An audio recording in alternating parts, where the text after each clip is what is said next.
Oi, boa noite. Como vai? Vai bem? Tá no ar o programa Opinião dessa sexta-feira. Estamos ao vivo nessa sexta, dia 25 de abril de 2025. 25 de abril de 2025. Satisfação estar com você mais uma vez, com o nosso programa Opinião, nosso orgulho, não é? A menina dos nossos olhos. Eu falo isso porque eu fico empolvorosa, porque assim, sempre a gente fica na correria para trazer os melhores nomes que agreguem valor em termos de informações ao seu dia, não é? Abordando os mais variados assuntos. Por isso que a gente fica feliz. Eu falo empolvorosa porque é sempre uma correria, matar um leão por dia, né? E também fico assim, porque daqui a pouquinho nós estaremos completando 5 anos. Aliás, o programa completa 5 anos domingo agora, dia 27. Dia 27, e você sabe que nos anos anteriores, a gente sempre trouxe aqui todos são importantes, mas a gente sempre trouxe aqui por exemplo, o governador Mauro Mendes veio em 2 ou 3 ocasiões desses 5 anos aí aqui conosco, no dia, 2 vezes eu acho, do aniversário do programa Opinião. Depois veio o prefeito Manuel Pinheiro, acho. Eu sei que a gente sempre teve assim, uma boa entrevista no sentido de estarmos abordando temas diretamente da fonte, polêmicos, né? E a gente vai trazer na segunda-feira o Abílio, o prefeito Abílio, que ele me ligou confirmando e tal, a gente vai estar conversando com ele aqui na segunda-feira sobre esses pouco mais de 100 dias aí de mandato diante da Prefeitura de Cuiabá. Fique bem atento então que o prefeito Abílio vai estar com a gente aqui na segunda-feira. Paulo, e hoje o Izandir Rezende, que também é muito importante porque tem um cara que conhece muito de legislação que envolve especialmente a pessoa idosa. Esse cara sou eu, não, esse cara é o glorioso Izandir Rezende, que está aqui mais uma vez, doutor Izandir, que também de bate-pronto, quando a gente convida, ele vem, porque ele sabe da importância da informação, não é? E é esse assunto que está aí, infelizmente, que nos envergonha e nos revolta ao mesmo tempo, que é a fraude, o rombo, a roubalheira no INSS. Estão passando a mão no dinheiro dos velhinhos, gente. Pode um negócio desse? Enfim, o doutor Izandir vai estar abordando algumas questões nesse sentido também. E você também, se quiser, se puder, interaja conosco, 99932-2529. Professor Lourenberg Alves, que quando a gente começou aqui, tinha uma barba mais preta, e aí depois o tempo e as raivas que eu passei nele, ele foi ficando com a barba branca e, enfim, boa noite, como vai? Muito bem, Paulo. Boa noite, Paulo Coelho, e um grande abraço. Mas um grande abraço mesmo a todos os nossos telespectadores, a razão maior do nosso programa. Cabe o registro, né, Paulo? Quando nós começamos o primeiro dia de programa, no dia 27 de abril, era o governador que estava conosco foi aqui. O Mauro também, né? Foi o governador que estava conosco. Por isso que eu confundi, se eram 2 ou 3. Além dessa inauguração, da estreia, ele teve mais 2 vezes com a gente aqui. Isso. Verdade, Lourenberg, tá vendo? Eu estou falando da barba dele, ligando a questão da idade, e eu que estou ficando esquecido do glorioso Mauro Mendes aqui. Falei Mauro Mendes, o Otaviano Pivetta, falei com ele, que dia que foi?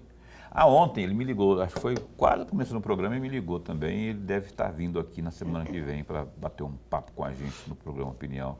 Pivetta que está aí brigando para se colocar como candidato. Ele vai assumir, né? Porque o Mauro deve recuar, sair para disputar o Senado, vai assumir aí por alguns meses até o final e deve disputar a reeleição. É o que ele quer, pelo menos, né? Saber quem que o Mauro vai apoiar aí, porque tem um monte de gente aí no mesmo grupo, enfim. Doutor Izandir Rezende, satisfação em recebê-lo aqui mais uma vez. Obrigado de verdade por estar conosco mais uma vez no programa Opinião. A gente fica lisonjeado com a sua vinda, porque o senhor não mede esforços para vir. meu primeiro assunto, como eu adiantei aqui, é essa fraude no INSS. Por que eu pensei no seu nome para a gente abordar aqui esse assunto?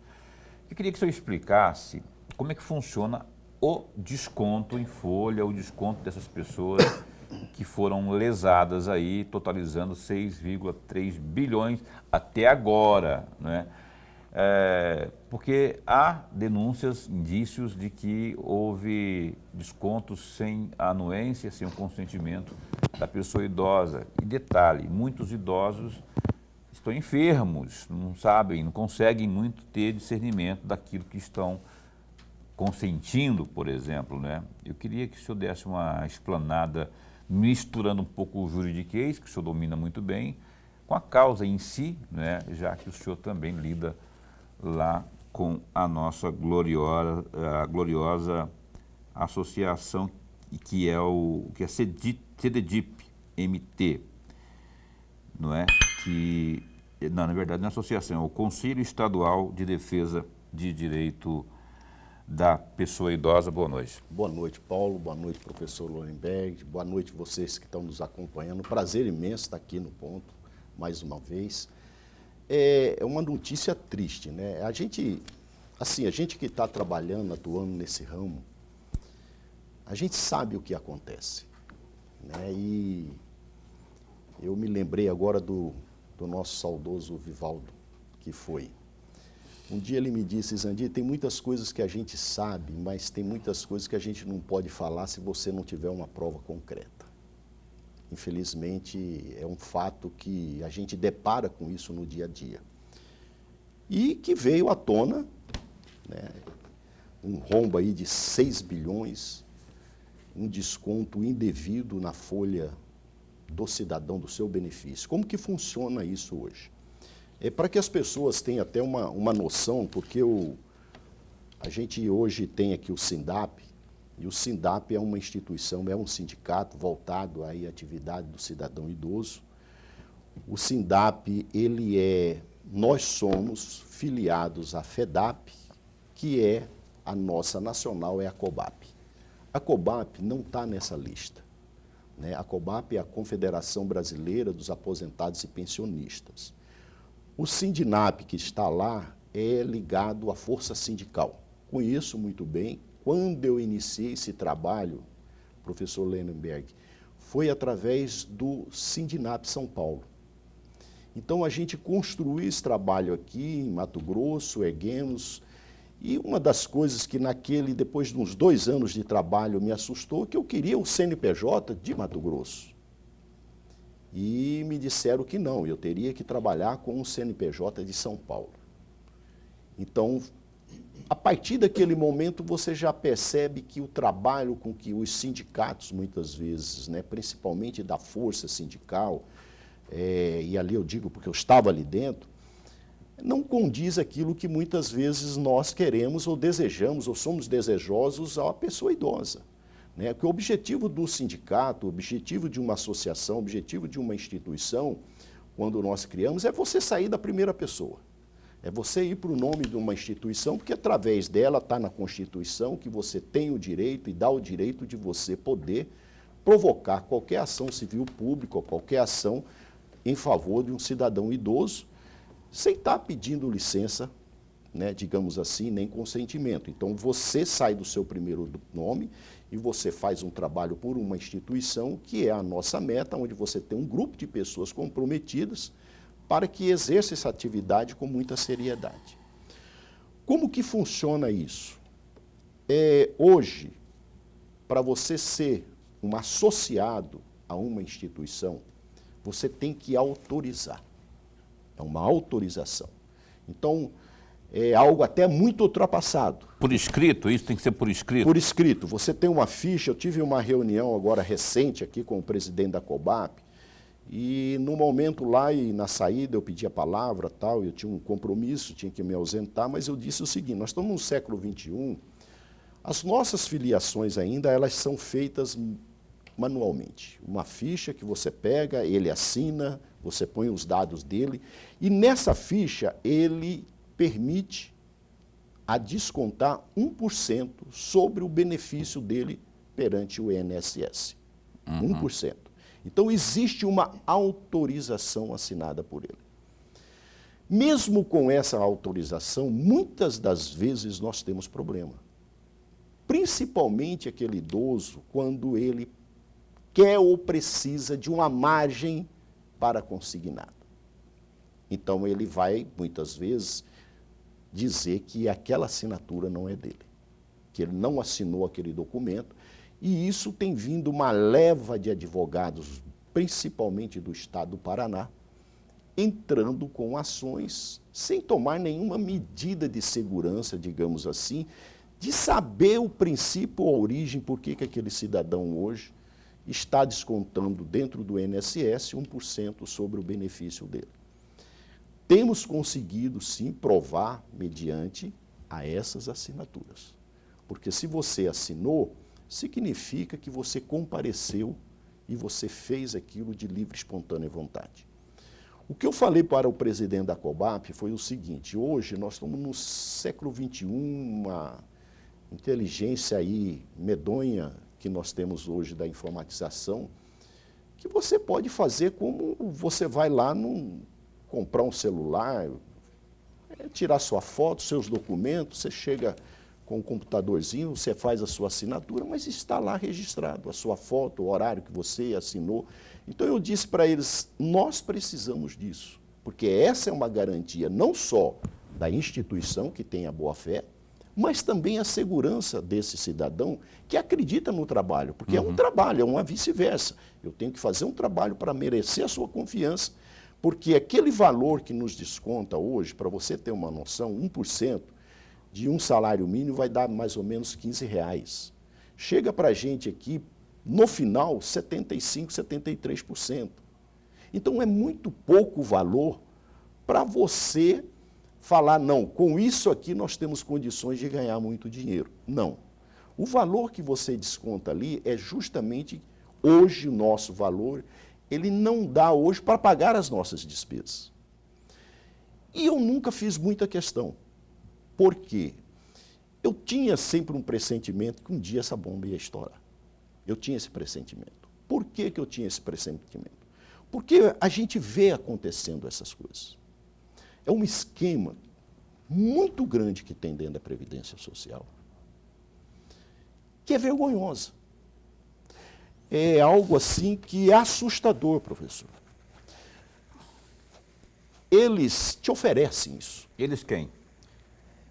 É aí que entra aquela questão. Sempre você vai ser procurado por alguém. Você quer participar disso? Como que é essa participação? Ele vai comprar a sua instituição, entre aspas. Eu vou continuar a pergunta. Ele quem? Porque, assim, eu estou me colocando no lugar do telespectador que quer entender a engenharia. É quem está lá dentro. Quem está dentro de um sistema, ele faz uma análise. Quais são as instituições hoje que, digamos que, têm um bom trabalho desenvolvido dentro do Estado? Naquela época que me fizeram um convite, tinham 10 instituições credenciadas no INSS, a descontar diretamente no INSS. Eu não concordo com aquilo. Você ter uma associação, um sindicato, que vá lá dentro do INSS para descontar diretamente do benefício dele, é errado. Por ali, você já nota que não está correto. Quem poderia descontar? Somente as nacionais. Seria a confederação, a confederação nossa nacional, o sindicato da Força Sindical Nacional, e você tem a CUT. Então, hoje você tem 3 segmentos sindicais no Brasil. CUT, o Força Sindical e a COBAP. A COBAP, ela sempre foi voltada à pessoa idosa. Sempre. Força Sindical e CUT, não, são sindicatos, patronais, trabalhadores, porém, um outro detalhe, ligados a partidos políticos, que também não me agrada. Né? Nunca me agradou eu participar ou ter um sindicato e você ter que ser participativo de partidos políticos. O caso da CUT. Né? O caso da CUT, o caso da Força Sindical. E eu sempre disse, principalmente para os colegas da CUT, falei, olha, eu jamais vou chegar num idoso e dizer para ele em quem ele tem que votar e que o partido A é melhor do que o partido B. Principalmente por ele ser idoso. Principalmente por ele ser idoso. Então, isso é um esquema que vem vindo de dentro do INSS. E como que isso é feito? Ele pega lá 50 mil pessoas e joga para você. E vai descontar de 50 mil pessoas. Ele vai descontar a média que você acha que ele quer, R$ 75. Então, nossa anuidade mensal aqui vai ser R$ 70. Ele vai descontar R$ 70. Meu Deus. Sem assinatura. Sem autorização. Sem autorização nenhuma dentro do INSS. Eu quero só dar uma reticência aqui, porque eu vou incluir o Lorenberg na conversa e a gente vai estar esmiuçando um pouco mais esse assunto ao longo do programa. Professor Lorenberg, por favor. Antes de mais nada, registrar a nossa alegria. Mas sempre é muito bom tê-lo aqui no nosso bate-papo. Aliás, por várias entrevistas que tivemos aqui, eu pensei em você, porque desde janeiro, 2 ou 3 entrevistas no mês de janeiro, falávamos exatamente sobre a questão da violência contra o idoso. Em fevereiro também, em março também, mas o Paulo e o programa escolheu março para as mulheres, né? Correto. E no primeiro dia deste mês, nós recebemos aqui. Está saindo a lapela de Lorenberg. Está ligada. Está dizendo para dar uma ajeitadinha ali, mas tá tudo ok aí, né? Tudo certinho. Falar comigo do ponto também, aí me orientando, porque aí eu vou segurando a barra aqui, porque o meu amigo Gersinho, o mais antigo funcionário do Grupo Gazeta, vai fechar aqui em mim, né? Fecha aqui em mim, que aí o... Calma, eu sei que a gente vai ter que ir para o intervalo comercial. Eu só estou dizendo que nós tivemos um problema técnico com a lapela. Paulo, o que é lapela? Tá, eu entendi já a mensagem aqui. Eu estou só tentando explicar para quem está assistindo ao programa. Tive um problema técnico na lapela, que é o microfone, que é essa pecinha que está bem aqui, ó. Ó, quer ver? Está escutando aí? Então, vamos para o intervalo comercial aí. O Gersinho vai entrar, nem um foguete, e vai arrumar aqui a lapela, também chamada de microfone, do meu caríssimo professor Lorenberg. A gente volta num instante só.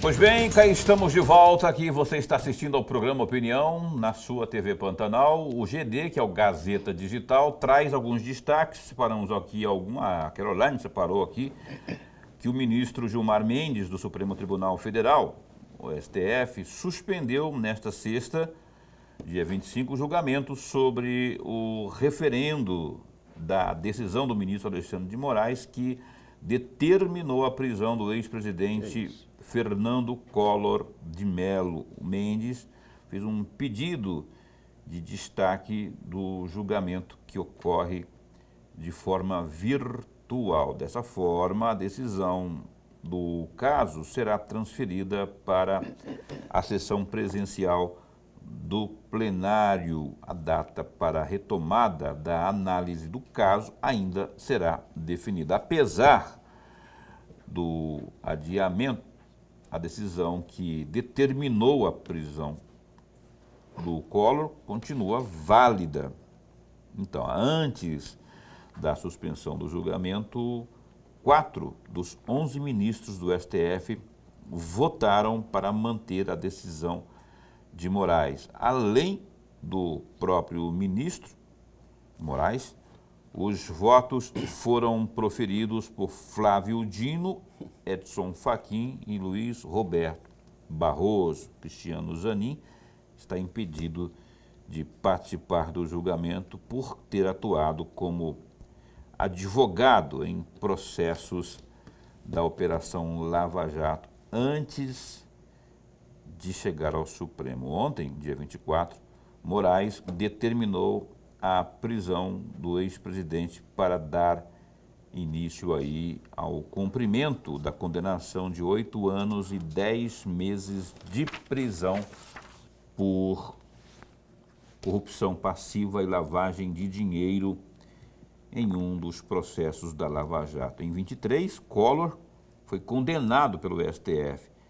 Conforme a condenação, o ex-presidente e ex-senador, como antigo dirigente do PTB, foi responsável por indicações políticas para a BR Distribuidora, empresa subsidiária da Petrobras, e recebeu 20 milhões de reais em vantagens indevidas em contratos da empresa. Segundo a denúncia, os crimes ocorreram entre 2010 e 2014. Ao determinar a prisão, Moraes entendeu que os recursos da defesa de Collor para derrubar a condenação são protelatórios para evitar a condenação. Dá um clique aí que tem muito mais detalhes, inclusive a posição da defesa do glorioso Fernando Collor, que está estampada aí nessa notícia do GD, que tem outras notícias mais, inclusive. Não só sobre isso aqui, tudo que está acontecendo no estado aqui em Cuiabá, no estado de Mato Grosso e no Brasil e mundo. GD, www.gazetadigital.com.br. Eu não sei quantas lava-jatos nós temos. Parece que tem uma lava-jato para fulano, outra para Beltrano. Eu não sei quantas constituições nós temos. Parece que é tudo mutável, de acordo com a ordem do freguês, né? E eu não tenho o mínimo de simpatia pelo Fernando Collor, jamais o defenderei, não é disso que se trata. Se trata que quando nós temos aí um Sérgio Cabral, 400 anos de prisão, condenado, e solto. Está solto. E outros tantos aí que também tiveram já. Lava Jato nem existe mais por uma questão de CEP, não é? Nem existe mais. Aí os ministros do Supremo Tribunal têm Lorenberg, queria te ouvir, tem um discurso para um cenário, e aí quando muda o cenário, muda totalmente aquele pensamento, aquela, eu vou chamar, eu não gosto dessa palavra, mas a narrativa, não gosto da palavra por causa do Lula que fala, que defende a tal narrativa. Então, assim, dependendo da cara do cliente, eles mudam. E não, gente, o que é. O que diz a letra fria, eu gosto dessa frase, né? É que tem que ser cumprida. E aí nós temos aí tem essa situação toda do Collor, 75 anos, tem Parkinson, parece que ele tem uma série de comorbidades lá que está tentando, mesmo assim, que ele fez pior. Para humilhar, mandou lá para Lagoas, presídio comum, quer dizer, não é? Eu não entendo. Eu acho, aí já é um achismo meu, é uma prisão pedagógica para mostrar, não é ponto sem nó, não. É um outro presidente que eles estão querendo botar atrás das grades aí e estão querendo só pavimentar o caminho. Mas eu queria que você dissesse, Lorenberg, a sua opinião a respeito dessa posição. Lava Jato acabou, não acabou, enfim, e agora... Eu queria que você desse daqui a pouco você faz a pergunta que você deixou no bloco anterior, que houve problema técnico para o nosso entrevistado, mas eu queria a sua opinião a respeito. Paulo e amigo telespectador, vou fazer apenas 2 observações. A primeira delas, denúncia é denúncia, julgamento é julgamento. Em 2023, o ex-presidente da República, Collor de Mello, foi julgado e condenado a mais de 8 anos de cadeia. Acontece que até ocorrer a prisão, os advogados, ele faz o papel dele, amigos. Não vamos criticar advogado A, B ou C, não, é o papel deles. Estava protelando a prisão. E agora, o ministro Alexandre de Moraes determinou a prisão. E, de fato, a prisão foi para Alagoas. Mas hoje, o ex-presidente da República, Collor de Mello, já está em Maceió. Porque ocorreu aí, já vem com a segunda observação, 2 pedidos importantes por parte dos advogados de defesa. 2 pedidos importantes. O primeiro deles, a questão da saúde do ex-presidente. Eles estavam solicitando de que uma prisão domiciliar. Essa questão da prisão domiciliar ainda não foi julgada. O outro pedido era a transferência do ex-presidente para Maceió, para perto da sua casa. Aliás, a lei de execução penal é muito clara nesse sentido. A pessoa que está presa recomenda não. A lei não recomenda coisa nenhuma. Determina que o preso pague a sua pena na cidade dele, ali próximo. Portanto, o pedido de transferência do ex-presidente para Maceió foi aceita e ele já está em Maceió. Há outro pedido que ainda não foi julgado. Perfeito. Então tá aí, portanto, a situação do Fernando Collor de Mello. Está com 75 anos agora. Posso participar? Pode. Ia te pedir Eu justamente vou participar aqui. Nós vamos aprender sempre. Até porque o doutor Izandi é advogado, né? E eu queria que o senhor desse também o seu pitaco. Olha, São 2 centavos de opinião aí. Eu vou dar rapidinho. O Brasil hoje, ele está caminhando exatamente para esse viés. Está aí. Nós estamos falando de qual assunto? 6 bilhões... E 300 milhões... de desvio do INSS, corrupção. Roubo. Bandidagem, quadrilha dentro do INSS. Sai uma prisão. Por quê? Eu sou contra. Eu vou te dizer, isso é para desviar exatamente o que está acontecendo no momento dentro do INSS, que é muito sério. Então é essa hoje a justiça que os brasileiros estão vivenciando. Por que justamente agora?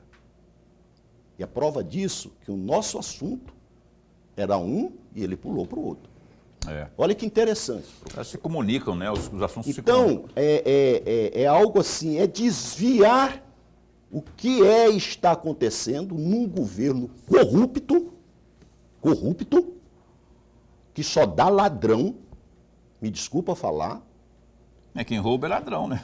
A corrupção dentro do INSS, tirando daquele cidadão que jamais, dentro da Constituição Federal e dentro da Lei 10.741, uma lei ordinária, criada especificamente com base na Constituição Federal, que é o direito do Estado a dar ele a garantia.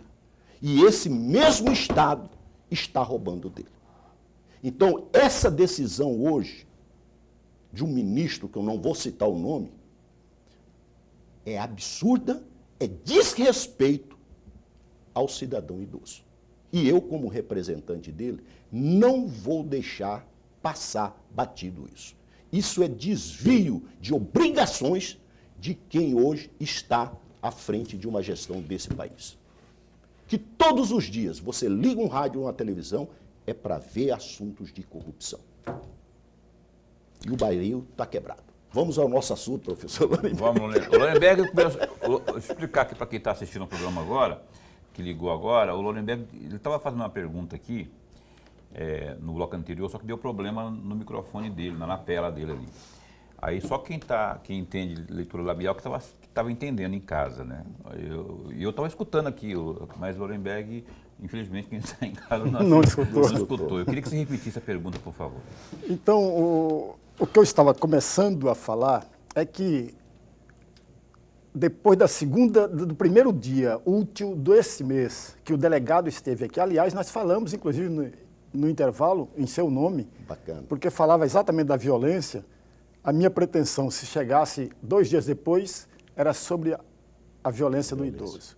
Mas há 15 a 20 dias, eu retomei algumas leituras das questões sociais no país a partir de 2015. E vem aqui 4 perguntas sobre a Previdência Social. E a primeira delas, me perdoe,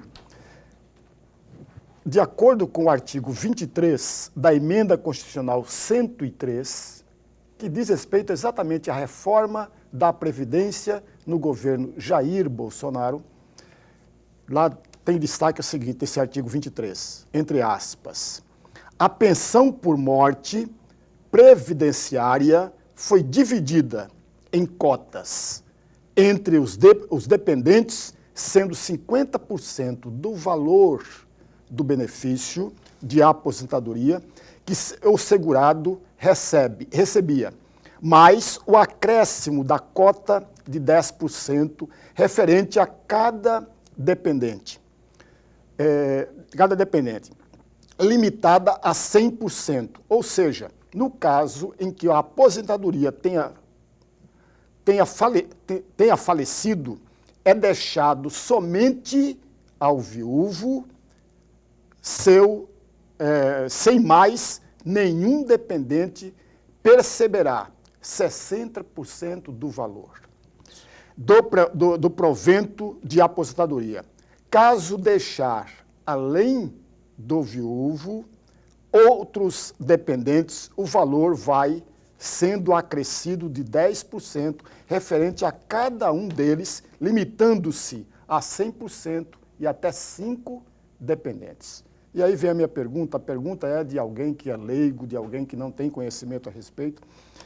Na opinião do senhor, houve ganho por parte desse beneficiário? Houve ganho ou não ocorreu ganho de fato? Professor, uma pergunta interessante. Infelizmente, eu vejo, quando a gente fala, foi aprovado pela Câmara, pelo Senado, essa discussão, e ela não foi benéfica e não foi justa.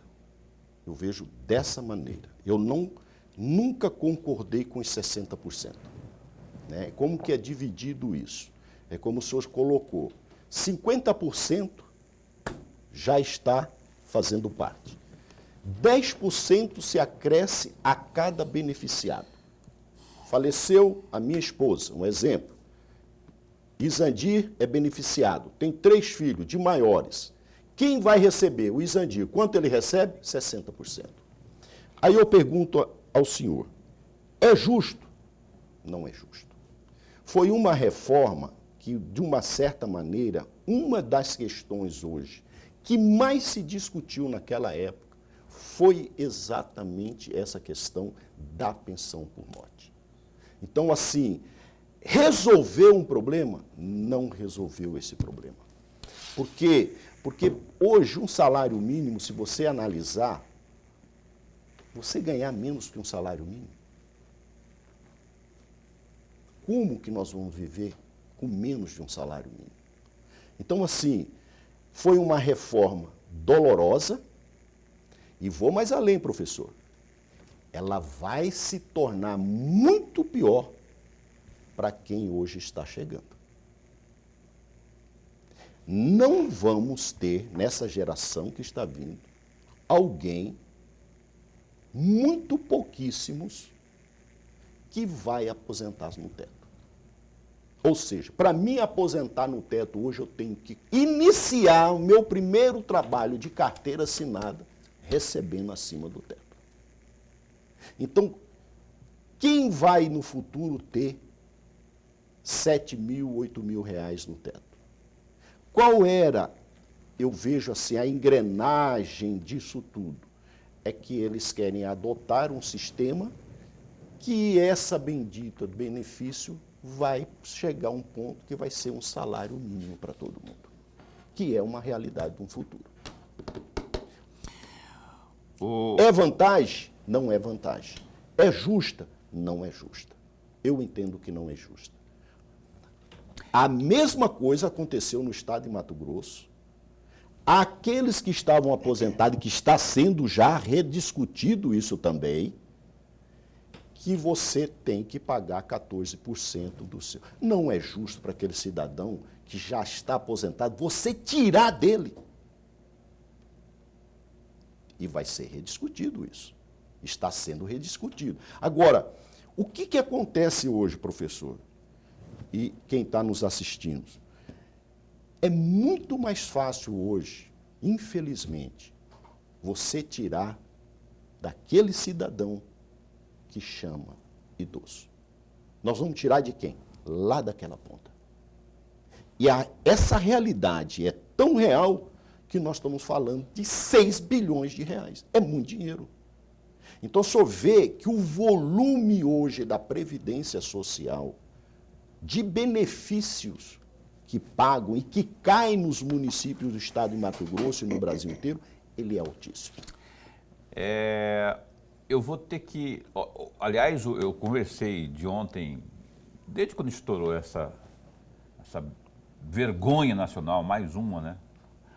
Desse rombo aí, a notícia desse rombo aí, eu conversei aqui, assim, casualmente, com 5 pensionistas, 5 aposentados, 5 senhores, 3 senhores e 2 senhoras, para saber, e aí, você percebeu alguma coisa assim? Aí eles, a maioria dos 5, acho que uns 3 disseram assim, não, eu vou checar, mas eu acho que estranhei mesmo, assim, que veio faltando. Depois eu tive o feedback, né, dos 5, 3... Estavam descontando. Estava descontando e eles não sabiam. Não sabiam. Não sabiam. É isso. Não é?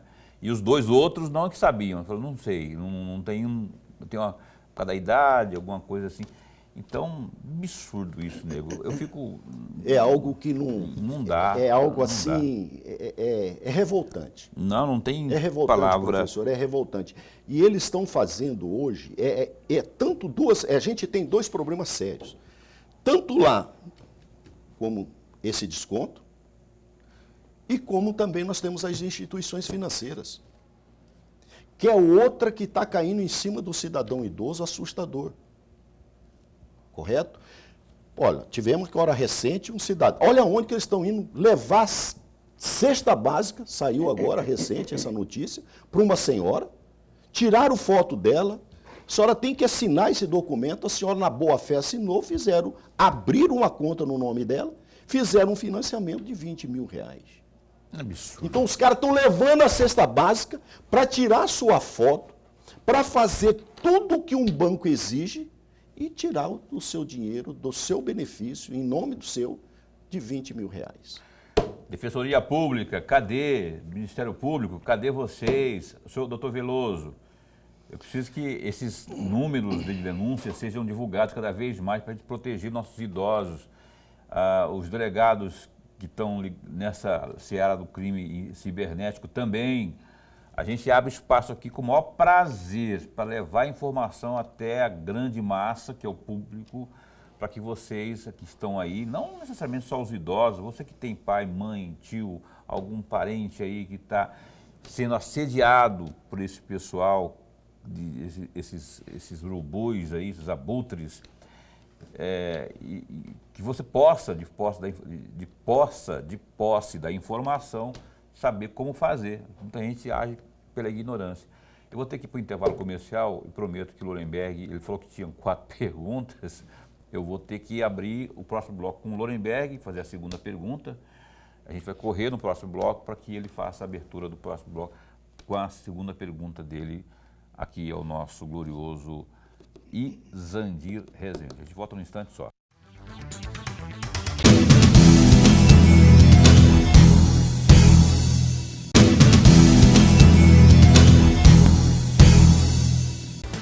Oi, estamos de volta aqui, né? Estou tirando aqui minhas colinhas aqui para especular aqui para o glorioso Izandir Rezende. Nosso entrevistado de hoje, nosso advogado, ele já foi membro lá da OAB, não está mais naquela, não tem mais aquela comissão?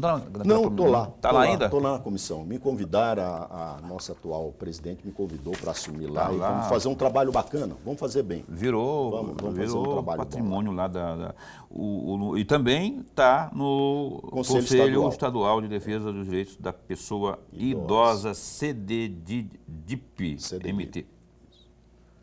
Lorenberg, por favor. Olha, é mais uma pergunta de leigo, e aí me perdoe por isso. Veja, se nós observarmos nas últimas décadas, houve de fato um avanço, um crescimento da área rural. Todos nós sabemos isso. Correto. Até tecnologia, está tudo lá na região rural. É claro que não abrange todo mundo, mas há um avanço. Porém, e aí o caminho da minha pergunta, a aposentadoria rural não foi mexida, foi mantida ali. E aí vem a minha pergunta, de novo a pergunta de leigo. Essas tais transformações que o campo recebeu não provocam, é pergunta, não é afirmação, não provocam questionamentos acerca da necessidade e custo do tratamento diferenciado pela Previdência Social Rural? Professor, por que mantiveram? É uma coisa assim, a gente vai trabalhando no meio, o que dificultou muito para o produtor, para o pequeno produtor? Há uns 10 anos atrás fizeram um levantamento, tinham mais benefícios pagos à agricultura familiar, aos agricultores, aposentadoria rural, do que o número de ruralistas morando na zona rural. E olharam que essas decisões não eram do INSS, elas, 70% dela, de cada 10, 7 vinha por ordem judicial. Olha que interessante. Então a justiça acordou e falou, peraí, nós estamos sendo enganados. E realmente estavam sendo enganados. O cidadão, antigamente, ele queria aposentar, ele nunca tinha contribuído. O que ele fazia? Eu vou aposentar como rural. Ele ia lá no sindicato, ele pagava as mensalidades, pegava um documento declarando que o Izandir é rural. E com esse documento e 2, 3 testemunhas, eu, em juízo, eu me aposentava. Com essa descoberta, veio a reforma da Previdência. Tentaram tirar, não conseguiram. Foram 2 coisas que mexeram. Tentaram mexer aí, não conseguiram. Tentaram mexer no salário mínimo, não conseguiram. E mexeram na pensão, que foi a forma de se acomodar. Muito bem. Hoje, professor Lorenberg, eu fico assim, o cidadão da agricultura familiar hoje, ele está sem nenhum amparo por parte do Estado. Vamos lá. 80% hoje dos assentamentos, ou 70% ou mais, não estão com o título em mãos. Sem esse título, ele não entra no Pronaf. O que eles fizeram? Venderam, os filhos abandonaram, vão trabalhar com carteira assinada, um salário e meio, e deixaram exatamente seus pais aonde? Lá naquele cantinho. Esse cidadão que está lá hoje, professor, para ele vir vender um frango aqui, ele precisa de uma autorização do Estado, de um selo do Estado, para vender esse frango aqui. Até aí eu concordo que o Estado esteja certo, por conta da questão sanitária, né? Tem que ter... Eu vejo que o sanitário você vai dar para quem dá hormônio. Um frango que você come ele com 30 dias, que não é criado, eu nunca ouvi na minha vida alguém falar, eu morri de uma doença por comer um frango caipira. Porque ele pasta. Ele vive dentro do tempo dele. É orgânico, né? É orgânico. Então, para ele vender o queijo dele aqui, professor, ele tem que ter o selo. Então, como que essa agricultura familiar hoje sobrevive? É um questionamento muito sério. Muito sério que precisa ser resolvido. Qual o caminho? Cooperativas. Sim. E como você montar essa cooperativa dentro de um estado onde é complexo? A cultura nossa é complexa. Então, é um trabalho que eu acredito que o Estado deveria estar fazendo para que esse cidadão tenha o direito de poder, pelo menos, negociar o seu produto, que hoje ele não faz. Ok. Eu tenho que caminhar para o final do programa, doutor Izandir. Eu vou eu quero voltar aqui ao tema do... Eu estou indignado com a roubalheira do... Apanharam o dinheiro dos velhinhos, 6,3 bilhões até agora. Até agora, conforme essa apuração do trabalho da Polícia Federal. Devo dizer, por honestidade intelectual, que o trabalho da Polícia Federal diz respeito de 2019 até 2025. Ontem eu falei de um gráfico que eu tive acesso, gráfico oficial, que a parte exponencial desse arroubo, dessa gritaria dos valores irregulares, se dá a partir de 2023. 2023, 2024 e 2025. Aliás, sai, por exemplo, de 2,1 para 6,7 e 7,6 em 2025. Também a partir de 2023. Por isso que não podemos tirar que o governo Lula, o governo atual, o governo de turno, tem aí que dar explicações depois das apurações todas devidas, não é? Sobre o governo Bolsonaro, em 2019, em junho de 2019, o Bolsonaro em 2019, em junho, ele assinou uma portaria 871, de junho de 2019, ele determinando ali uma inspeção sobre todos os benefícios irregulares que havia naquela ocasião. Só que aí, em 2022, na transição, o governo Lula, os membros que compuseram tanto a equipe de transição como depois parte dos ministérios do Lula, o governo Lula cassou essa medida provisória. Quer dizer, aí voltou o negócio funcionar, como diria minha avó, da largura da boca.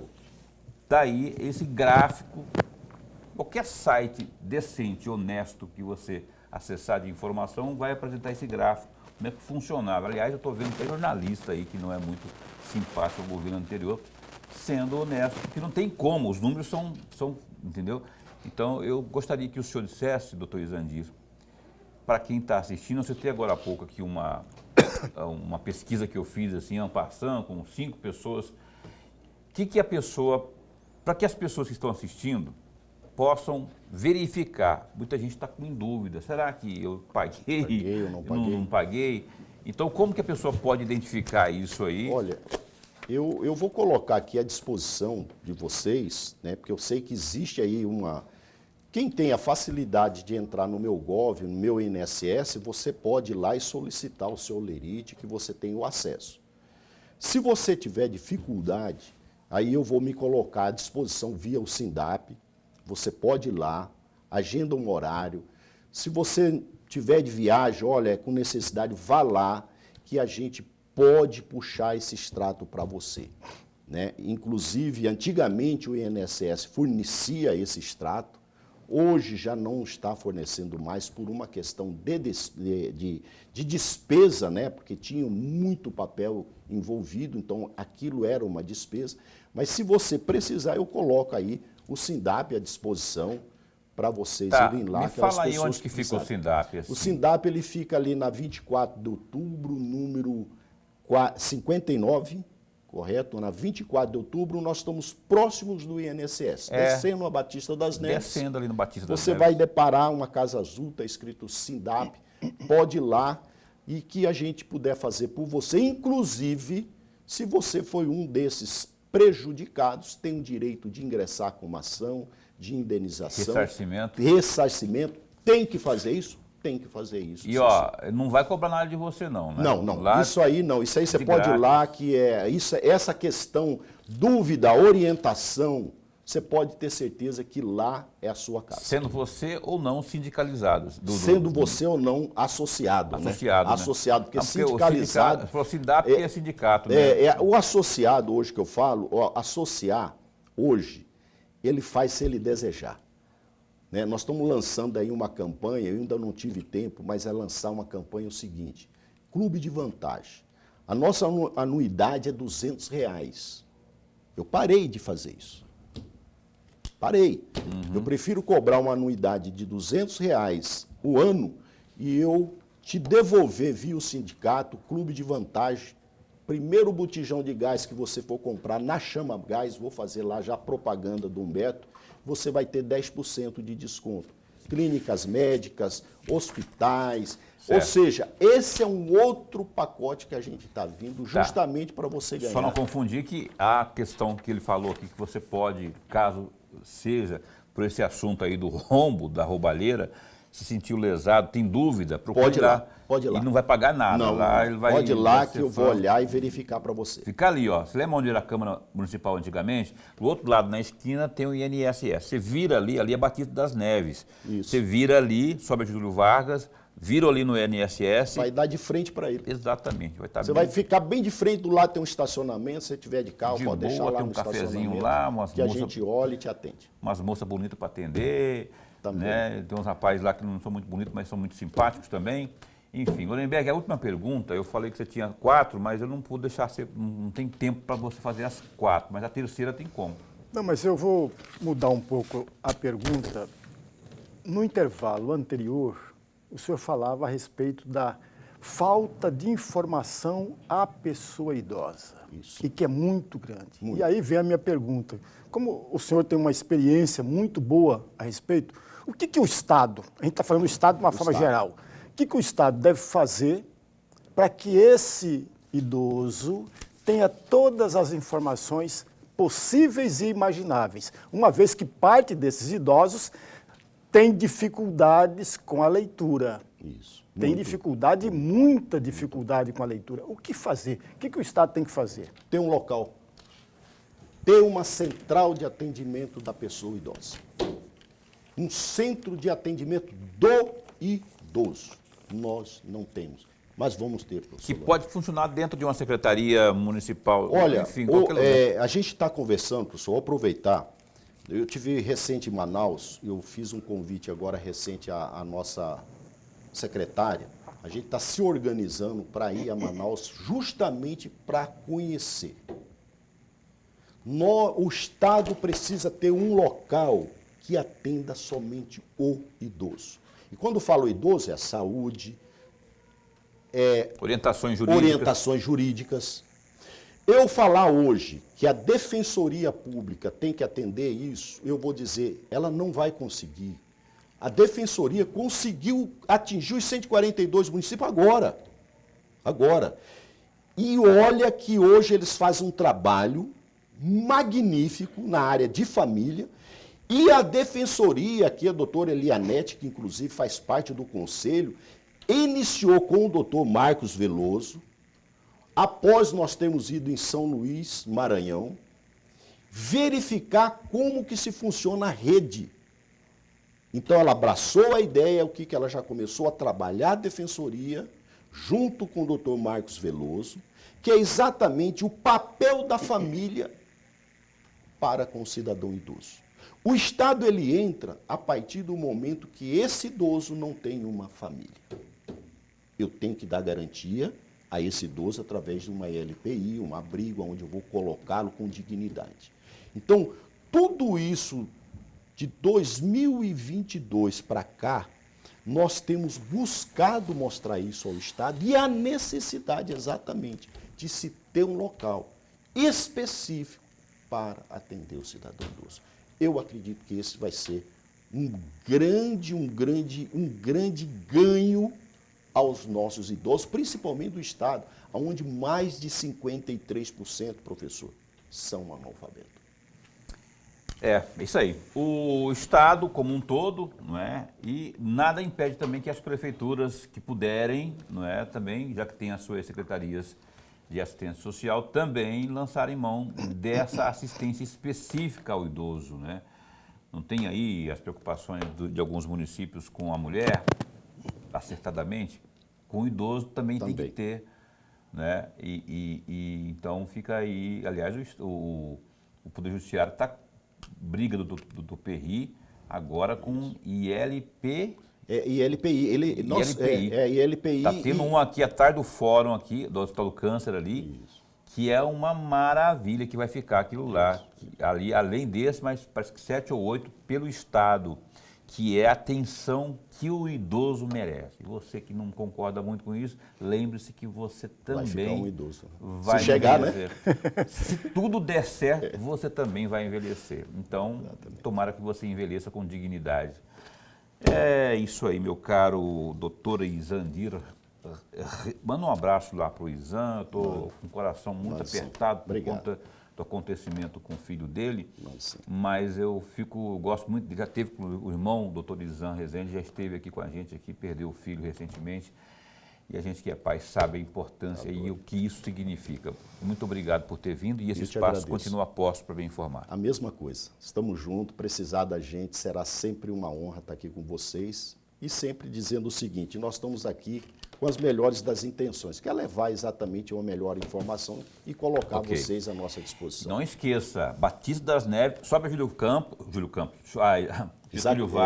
Vargas. Sobe a Getúlio Vargas, vira ali naquele prédio do INSS, ali é Batista das Neves. Ali está o sindicato que você vai procurar para obter os esclarecimentos, as informações com o doutor Izandir Rezende. Lorenberg, até segunda? Até segunda-feira. O prefeito Abílio vai estar conosco no aniversário do programa Opinião, porque o aniversário é domingo, mas aí o Abílio vem aqui para fazer um balanço aí dos primeiros 100 dias aí, ou mais, 110 dias aí da gestão dele aqui no programa Opinião. Bom fim de semana para você. Se cuida. Fica bem, fica com Deus também.